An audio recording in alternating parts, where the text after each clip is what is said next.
Hello दोस्तों, मैं हूं दिनेश के वोहरा। न्यूमरोलॉजिकल प्रेडिक्शंस में आपका बहुत बहुत स्वागत है। अमेरिका में उपराष्ट्रपति के पद के लिए कमला हैरिस का नॉमिनेशन डेमोक्रेटिक पार्टी की ओर से। कमला हैरिस का नॉमिनेशन क्या आया, भारत के अंदर हलचल मच गई।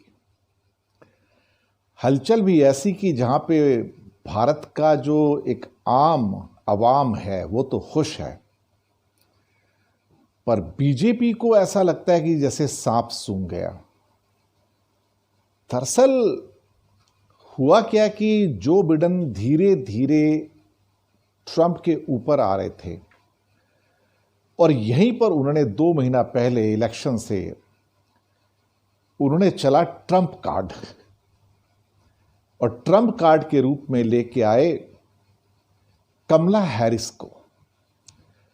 कमला हैरिस जमैका से हैं, मदर उनकी इंडियन है, चेन्नई से, शायद श्यामला गोपालन, और फादर जमैकन मिस्टर हैरिस, तो उनका नाम कमला हैरिस, आधा हिंदुस्तानी आधा वो।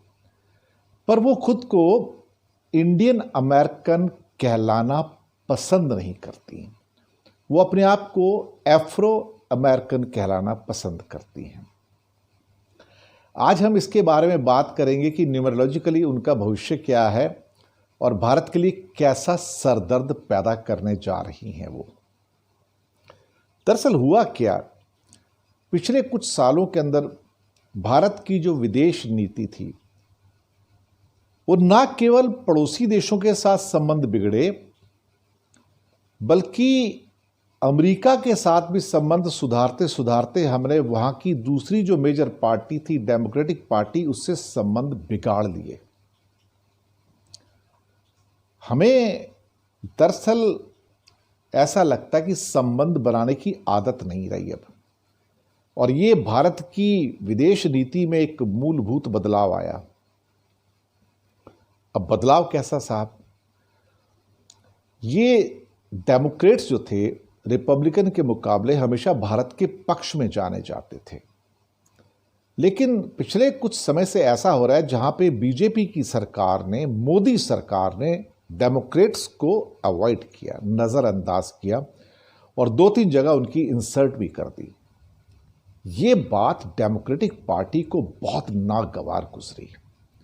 पिछले साल क्या हुआ था कि एक तो हाउडी मोदी का प्रोग्राम हुआ और उसके अंदर एक खास नारा लगवाया गया, अब की बार ट्रंप सरकार। यह एक तरह से अमेरिका की नीतियों में खुला इंटरफेरेंस था भारत का, क्योंकि आप किसी भी कैंडिडेट का प्रचार नहीं कर सकते, वहां जाके राजनीतिक रूप से कोई बयान नहीं दे सकते उस देश के बारे में। पर हिंदुस्तान ने किया तो उसको विरोध का सामना करना पड़ा। डेमोक्रेटिक पार्टी उससे बहुत नाराज हुई कि ये तुम क्या कर रहे हो, अगर तुम ट्रंप को सपोर्ट कर रहे हो इसका मतलब तुम रिपब्लिकन पार्टी को सपोर्ट कर रहे हो, आप हमारे खिलाफ जा रहे हो। तो उनमें बहुत रोष आ गया। रोष आया, पिछले साल एक और घटना हुई। मोदी जी ने एक जयशंकर साहब को विदेश मंत्री बना दिया। वो पहले विदेश सचिव थे, उन्हें अनुभव तो था नहीं मिनिस्टर बनने का, और बहुत बार उन्होंने ऐसी बातें कह दी जिसकी वजह से सरकार की किरकिरी हुई और सरकार को बैकफुट पे जाना पड़ा। अभी थोड़ा समय पहले उन्होंने कह दिया कि भगवान बुद्ध तो भारत में पैदा हुए थे, जबकि वो तो नेपाल में पैदा हुए थे, लुम्बिनी में। बाद में सरकार को करेक्शन देना पड़ा, नहीं कल्चरली हम दोनों एक ही हैं। दरअसल क्या, मिस्टेक को छुपाने के लिए फिर तुम्हें कोई ना कोई तो एक अपना क्या कहते हैं क्लैरिफिकेशन देना पड़ता है। लेकिन लास्ट ईयर जो घटना घटी, खास तौर से एक और सेनेटर हैं जो अपोजिट पार्टी की थी, प्रमिला जयपाल के साथ में, ये प्रमिला जयपाल 370 की नीति के खिलाफ थी, कश्मीर नीति में जहाँ दमन हो रहा है उसके खिलाफ थी। 370 के अलावा एनआरसी और सीएए के भी खिलाफ थी और बहुत मुखर रही हैं। कमला हैरिस भी इसी के लिए जाने जाती हैं। तो उसके बाद वहाँ कांग्रेस की मीटिंग थी जयशंकर के साथ में। कांग्रेस मतलब संसद, वहाँ पे संसद को कांग्रेस कहा जाता है अमेरिका में। तो कांग्रेस की मीटिंग थी जयशंकर के साथ में। जयशंकर ने शर्त रख दी कि उस मीटिंग के अंदर जो वहां के सेनेटर्स आएंगे उसमें प्रमिला जयपाल नहीं होंगी। कांग्रेस को यह बर्दाश्त नहीं होगा कि कोई उनके ऊपर कंडीशन डाले, क्योंकि ये उनकी डेमोक्रेसी का उल्लंघन है। अमेरिकन्स बहुत बड़े डेमोक्रेट्स हैं, वो किसी भी किस्म की बंदिशों में जाना पसंद नहीं करते हैं। उन्होंने जयशंकर की बात नहीं मानी और जयशंकर ने दिल्ली कांटेक्ट किया। दिल्ली में जो उनके आका बैठे थे उन्होंने कहा कि मीटिंग कैंसिल कर दो। मीटिंग कैंसिल हो गई, भारत की बहुत इंसल्ट हुई, अमेरिका में बहुत ऑब्जेक्शन हुआ। और जब कमला हैरिस को पता लगा कि प्रमिला जयपाल के सिलसिले में भारत ने एक मीटिंग कैंसिल की, तो कमला हैरिस ने बहुत क्रिटिसाइज किया भारत को, जयशंकर को, दोनों को आड़े हाथों लेके। जब खरी खोटी सुननी पड़ी कमला हैरिस से तो भारत चुप रह गया और आगे से कोई जवाब देते नहीं बना, और इवन जयशंकर ने भी चुप्पी साध ली। कमला हैरिस कोई छोटी मोटी हस्ती तो थी नहीं, संविधान को जानती हैं, लीगल एक्सपर्ट हैं, सारे इश्यूज के ऊपर बेबाक राय रखती हैं, बिंदास हैं एकदम से, और काफी पहुंच है उनकी अमेरिका में, पॉलिटिकली बहुत स्ट्रांग अपोनेंट है। अब जब जो बिडेन ने उनको, कमला हैरिस को उपराष्ट्रपति पद के लिए नॉमिनेट किया, तो उन्होंने एक ही साथ 2 ट्रम्प कार्ड चले। एक ट्रम्प कार्ड ये था कि जो 18 से 20 लाख इंडियंस हैं उनको अट्रैक्ट किया जाए, और दूसरा 4.5 करोड़ एफ्रो अमेरिकन हैं, अश्वेत जिन्हें कहा जाता है, उनकी सपोर्ट मिलेगी। तो इस ढंग से ये ट्रम्प कार्ड चलने के साथ ही जो बिडेन ने ऑलमोस्ट अपनी जीत के ऊपर एक किस्म का जो चांसेस थे स्ट्रांग कर लिए। हमें अब ये नहीं पता कि कौन जीतेगा अंततः, लेकिन जो बिडेन ने जो ट्रम्प कार्ड चला वो ट्रम्प के खिलाफ भारी पड़ा। जैसे ही कमला हैरिस का नॉमिनेशन होता है उपराष्ट्रपति के अंदर, भारत के लोगों में तो खुशी की लहर आती है, लेकिन बीजेपी के अंदर चुप्पी आ गई एकदम से। ऐसे लगा कि उनके मुंह पर ताले लग गए हैं, ना किसी ने बधाई दी, ना किसी ने कुछ कहा।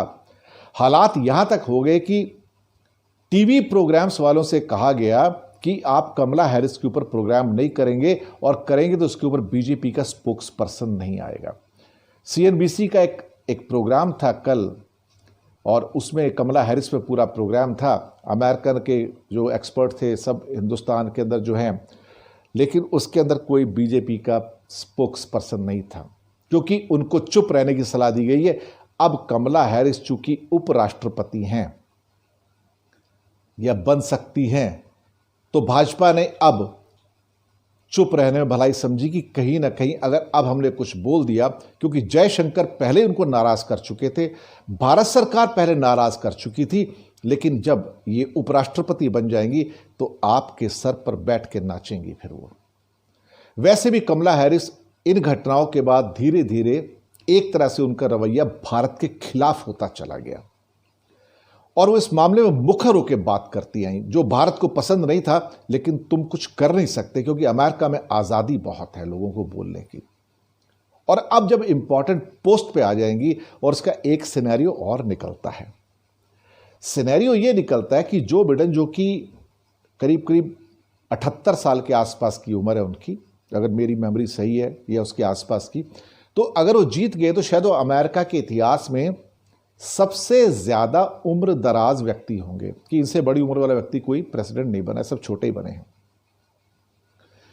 और उन्होंने घोषणा कर दी कि वो जब अगर जीत गए तो सिर्फ 4 साल ही राष्ट्रपति रहेंगे, उसके बाद जो अगले 4 साल आएंगे जो उनको मिल सकते हैं लीगली, क्योंकि वहां पे एक व्यक्ति 8 साल राष्ट्रपति रह सकता है, इससे ज्यादा नहीं रह सकता। तो कहीं ना कहीं वो दूसरा राष्ट्रपति पद के लिए फाइट नहीं करेंगे। उस हालात में अगर ये जीत जाते हैं तो कमला हैरिस एक नेचुरल कैंडिडेट बन जाती हैं 2024 के अंदर राष्ट्रपति का इलेक्शन लड़ने के लिए डेमोक्रेट्स की ओर से। अब ये सिचुएशन इंडिया को जब जरा भांपा तो अंदर से पैर कांपने शुरू हुए भाजपा के।